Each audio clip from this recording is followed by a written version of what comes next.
তেহরানের আকাশে এক অচেনা নিস্তব্ধতা। ইমাম খোমেনি নিউক্লিয়ার রিসার্চ সেন্টারের এক কোণে মাটির নিচের বাংকারে মাথা নিচু করে দাঁড়িয়ে আছেন এক বিজ্ঞানী। তার গাল বেয়ে ঘাম পড়ছে, তবে সেটা ভয়ের কারণে নয়, উত্তেজনায়। সামনে রাখা মনিটরে সবুজ রেখায় দেখা যাচ্ছে ইউরেনিয়াম এনরিচমেন্টের শেষ পর্যায়ের ডেটা, 66%। উচ্চারণ করলেন তিনি। আর মাত্র 2 সপ্তাহ।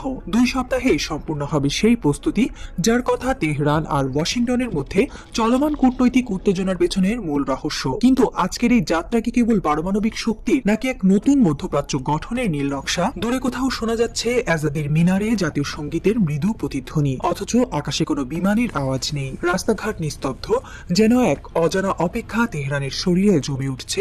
অদৃশ্য এক ঘড়ি যেন টিকটিক করে বলছে সময় ফুরিয়ে আসছে। 21 জুন ইসরায়েলের গোয়েন্দা সংস্থার মাধ্যমে নিশ্চিত হওয়া মাত্রই মার্কিন প্রতিরক্ষা মন্ত্রণালয় সাইবার ড্রোন ওয়ারফেয়ার ও এয়ার স্ট্রাইক চালায় ইরানের পারমাণবিক সাইট ফর্দৌ, ইস্পাহান এবং নাতানজে। পরিকল্পনাটি ছিল স্পষ্ট, ইরানের পারমাণবিক কর্মসূচিকে থামিয়ে দেওয়া যে কোনো মূল্যে। তবে বাস্তবতা যেন ছিল তার উল্টো। ইসরায়েলের প্রধানমন্ত্রী নিজেই স্বীকার করেছেন ইরানের 60% সমৃদ্ধ ইউরেনিয়াম মজুতের কোনো ক্ষতি হয়নি। যেটা মূল টার্গেট হওয়ার কথা ছিল সেটা তো অদৃশ্য। মার্কিন গোয়েন্দারা হন্যে হয়ে খুঁজছে সেই অপরিচিত গুদাম যেখানে সব ভয়ঙ্কর উপাদান লুকিয়ে রাখা হয়েছে। ওয়াশিংটনের ন্যাশনাল ইন্টেলিজেন্স কাউন্সিলের এক সদস্য নাম প্রকাশ না করার শর্তে জানিয়েছেন, আমরা হয়তো খেলেছি ইরানের ছায়ার সঙ্গে। আমরা যা ভেবেছি তা হয়তো ওদের চালিয়ে দেওয়া বিভ্রম ছিল। সবাই যখন তাকিয়েছিল ফর্দৌর দিকে, তখন কি খুরামাবাদ বা খুরজিস্তানের ভূগর্ভস্থ কোনো গুহায় ঘুম ভাঙছিল এক পারমাণবিক দৈত্যের? বিশ্লেষক ইয়ান স্টুয়ার্ট বলেছেন, ইরানের কাছে এখন এতটাই ইউরেনিয়াম আছে যা দিয়ে একেবারে 10টি পারমাণবিক বোমা বানানো সম্ভব। সেটাই যদি সত্য হয়, তাহলে প্রশ্ন, ইরান কি সত্যি ফর্দৌকে স্রেফ একটি ডেকয় হিসেবে ব্যবহার করেছে? কূটনৈতিক মহলে এ ধারণা তীব্র হচ্ছে যে ইরান নিজেরাই ফোকাস পয়েন্ট তৈরি করেছে যাতে শত্রুরা ভুল পথে হাঁটে। এই ভ্রান্ত পথে চালানো আক্রমণের সুযোগে মূল কার্যক্রম সরে গেছে এমন অঞ্চলে যেগুলোর নাম এখনো সিআইএর ডাটাবেজেও নেই। মিসর একটি নতুন নাম ঘোরাঘুরি করছে মধ্যপ্রাচ্যের কিছু গোয়েন্দা রিপোর্টে। এটি কোথায় আদৌ বাস্তব কিনা নিশ্চিত নয় কেউ। তবে যদি এটা সত্য হয়, তাহলে তা হবে বিশ্বের সামনে এক ভয়াবহ ধাঁধা। আন্তর্জাতিক পারমাণবিক সংস্থা আইএইএ জানিয়েছে, ইরান ইতোমধ্যেই 60% পর্যন্ত ইউরেনিয়াম এনরিচ করেছে। পারমাণবিক বোমা বানানোর জন্য দরকার 80 থেকে 90%। এখন বাকি যা আছে সেটা গবেষণাগারে 1 বা 2 সপ্তাহের কাজ। মানে মাত্র 14 দিন পরে ইরানের হাতে এমন কিছু থাকতে পারে যা গত কয়েক দশকের জিও পলিটিক্সকে এক ঝটকায় পাল্টে দিতে পারে। আইএইএ এর মতে শুধুমাত্র এনরিচড ইউরেনিয়াম থাকলেই বোমা তৈরি সম্ভব নয়, প্রয়োজন আরো কয়েকটি উপাদান: ওয়ারহেড ডিজাইন, ডেলিভারি সিস্টেম আর সবশেষে রাজনৈতিক অনুমোদন। তবে সবচেয়ে গুরুত্বপূর্ণ হলো এই 60% ইউরেনিয়ামের উপস্থিতি ইঙ্গিত দেয় যে ইরান চাইলেই এখন ব্রেকআউট টাইম নামক চূড়ান্ত পর্যায়ে প্রবেশ করতে পারে। এই মুহূর্তে খোদ আইএইএ এর ভিয়েনা সদর দপ্তরে জরুরি বৈঠক হচ্ছে একের পর এক। ইউরোপীয় ইউনিয়নের প্রতিনিধিরা উদ্বেগ প্রকাশ করেছেন, ইরান যদি চাইলেই এখন পারমাণবিক বোমা বানাতে পারে, তাহলে এটাকে আর ঠেকানো যাবে না, বরং ম্যানেজ করতে হবে। আরো উদ্বেগের বিষয়, ইরান সংসদ আইএইএ থেকে অব্যাহতি নেওয়ার বিল পাশ করছে পারমাণবিক সাইটে আমেরিকান হামলার প্রতিবাদ হিসেবে। ফলে তথ্য যাচাই অসম্ভব হয়ে পড়ছে। অনেকে বলছে ইরান আন্তর্জাতিক বিধি মেনে চলছে না। কিন্তু প্রশ্ন হচ্ছে, আজকের আন্তর্জাতিক ক্ষমতার ভারসাম্য কি আদৌ এখন নিয়ম মেনে চলে? বিশ্ব জানে ইরানের মোট 7টি নিউক্লিয়ার সাইট রয়েছে, হামলা হয়েছে মাত্র 3টিতে। তাহলে বাকি 4টি কি করছে? এই প্রশ্ন এখন গোয়েন্দা মহলের কপালে গভীর ভাঁজ ফেলেছে। তথ্য অনুযায়ী ফর্দৌ, ইস্পাহান এবং নাতানজের বাইরে থাকা 4টি সাইট যথাক্রমে খুরামাবাদ, দালাম এবং খুরজিস্তান ও আরাজ। এর মধ্যে খুরামাবাদ দীর্ঘদিন ধরেই রেভলিউশনারি গার্ডের নিয়ন্ত্রণে। মার্কিন গোয়েন্দা প্রতিষ্ঠান এনএস এর ধারণা সেখানে সম্ভবত ডিপ আন্ডারগ্রাউন্ড রিঅ্যাক্টর বসানো হয়েছে, যা স্যাটেলাইট রাডারে ধরা পড়ে না। সাম্প্রতিক স্যাটেলাইট ইমেজে খুরামাবাদের ট্রাক চলাচল বেড়েছে। খুরজিস্তানে বালুর মধ্যে চৌবাচ্চা আকারের নির্মাণ দেখা যাচ্ছে। দালাম অঞ্চলে গভীর গুহার প্রবেশ পথে সেনা মোতায়েন বৃদ্ধি পেয়েছে।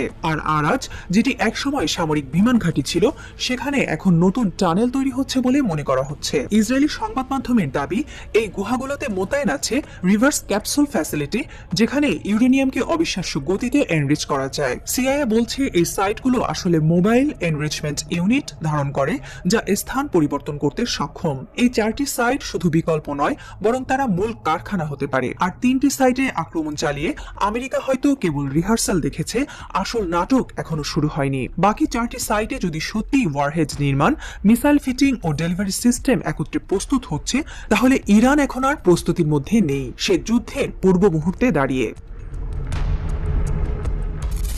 রাজনৈতিক বিশ্লেষকরা বলছেন ইরান কেবল আত্মরক্ষা নয়, বরং স্ট্র্যাটেজিক ডাইভারশন নামের এক নতুন যুদ্ধ পদ্ধতি চালু করেছে। বিভ্রান্তিকর তথ্য ছড়িয়ে শত্রুর দৃষ্টি ঘোরানো, ভুয়া গুদাম দেখিয়ে আসলটিকে আড়াল করা, এজন্য মধ্যপ্রাচ্যের যুদ্ধবিজ্ঞান এখন মনস্তত্ত্বে রূপ নিয়েছে। নিরাপত্তা, ভুল ইঙ্গিত, পরিকল্পিত গুজব, সব মিলিয়ে ইরান যেন এক বুদ্ধিবৃত্তিক রণকৌশল তৈরি করছে, যেন অস্ত্র নয়, তথ্যই হয়ে উঠছে তাদের সবচেয়ে ভয়ঙ্কর বোমা।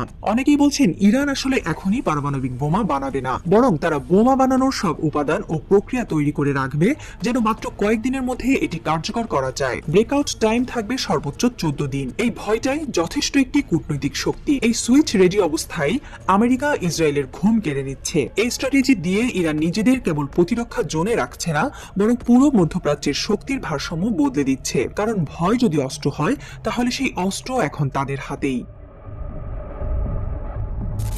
তেহরানের গোপন বাংকারে এখন আলো জ্বলে সারা রাত।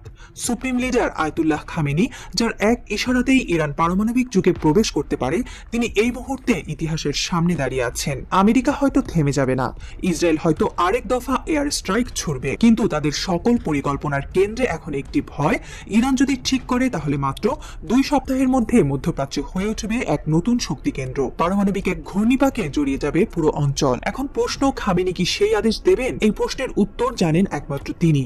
কিন্তু তার চারপাশে বিপ্লবী গার্ডের শীর্ষস্থানীয়দের মধ্যে কেউ কেউ হয়তো ইতিমধ্যে প্রস্তুতি শেষ করে বসে আছে, আর বাকি আছে কেবল সেই শব্দহীন আদেশ, যা হয়তো দেওয়া হবে এক শীতল রাতে কারো কানে ফিসফিস করে।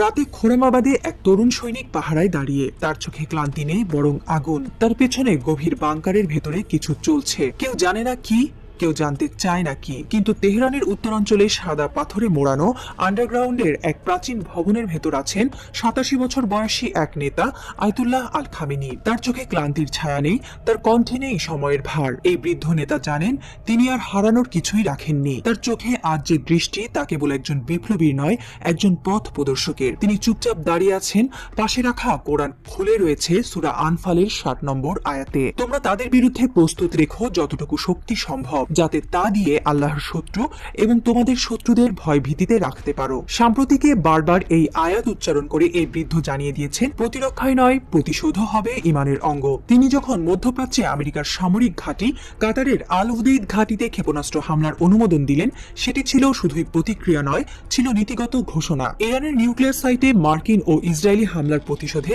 তিনি যেন বললেন, এখন আমি খেলবো জেতার জন্য শেষ নিঃশ্বাস পর্যন্ত। বিশ্লেষকদের অনেকে মনে করছেন ইরান যদি হঠাৎ করে পারমাণবিক বিস্ফোরণের ঘোষণা দেয়, তাহলে সেটি হবে কেবলমাত্র প্রযুক্তির প্রকাশ নয়, বরং খামেনির রাজনীতির সর্বোচ্চ বয়ান। সেটি হবে ধর্ম, প্রতিশোধ ও নেতৃত্বের মিলনবিন্দু। তার অ্যাকশন বলে সময় এসেছে। আয়াতুল্লাহ আলী খামেনি হয়তো শেষ অধ্যায়ের কলমটা নিজের হাতে ধরেছেন।